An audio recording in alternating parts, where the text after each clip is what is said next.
Paging Aitken Robertson to courtroom number 2. The jury is back with a verdict.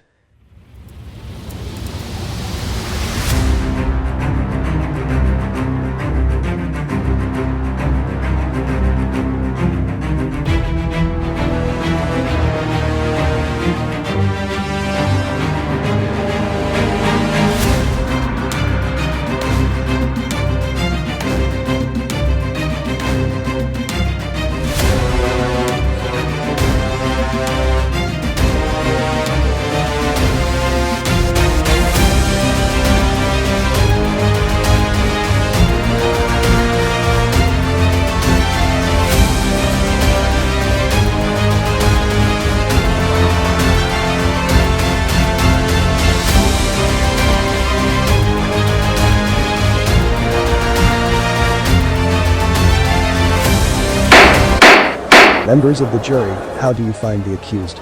Guilty or not guilty? Not guilty on all accounts, Your Honor.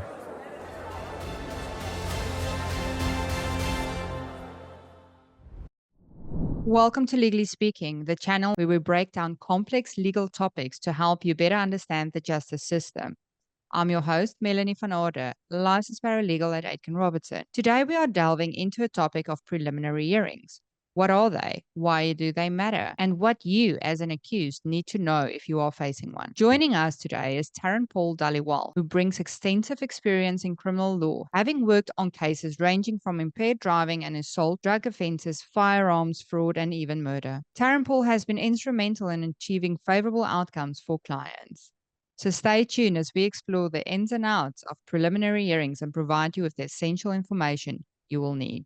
Taryn, what is the purpose of a preliminary hearing or inquiry, and how does it fit into the overall legal process? So a preliminary inquiry is sort of like a charge screening mechanism. The test at a preliminary inquiry is whether or not there's some evidence upon which a jury reasonably instructed could convict. The threshold at a preliminary inquiry is much lower than a threshold at trial, which is beyond a reasonable doubt. How does it fit into the overall legal process? So preliminary inquiries, I guess you could consider it sort of like a trial before a trial. Preliminary inquiries are only designated to the more serious offenses. The law recently changed in 2019 due to Bill C-75. And so now it's only designated to offenses where an individual could be facing imprisonment of 14 years or more. So, for example, charges of drug trafficking, breaking and entering, sexual assault with a weapon, and obviously the more serious offenses like murder and manslaughter. What can a person expect to happen during a preliminary hearing or inquiry, and how should a person prepare for it? At a preliminary inquiry, you could have a few different outcomes. Number one, the accused or defendant could essentially be discharged.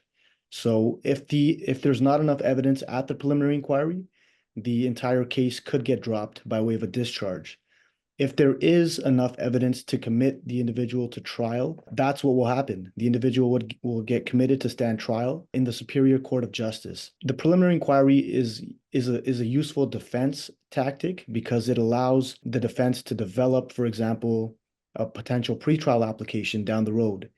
And you also get the chance to cross-examine some of the officers involved and the complainant. You can use the evidence at a preliminary inquiry to impeach witnesses at a trial, and that's very helpful for the defense. And then who will be present at a preliminary hearing or inquiry, and what roles would they play in the process? It depends on the facts in each given case, but usually the complainant will be present, the arresting officer will be present oftentimes, and the defendant must be present as well. Thank you so much, Taryn, for all the information today. And thank you to everyone else for joining us on the Aitken Robertson YouTube channel. So don't forget to like, subscribe, and hit that notification bell so you never miss another video. Until next time, stay informed, stay engaged, and take care. Thank you for tuning in to Legally Speaking, proudly brought to you by Aitken Robertson Criminal Defence. We represent clients facing criminal charges all over Ontario, providing you with legal support and dedicated advocacy. If you enjoyed this episode and want to see more content, please like and subscribe to our channel. For more information, visit our website. We also offer free books on various types of criminal charges, which you can request on our website or by using the QR codes on your screen now. For legal assistance, call us today or visit our website to request a meeting with one of our experienced lawyers or licensed paralegals. Thank you for watching, and we'll see you next time on Legally Speaking.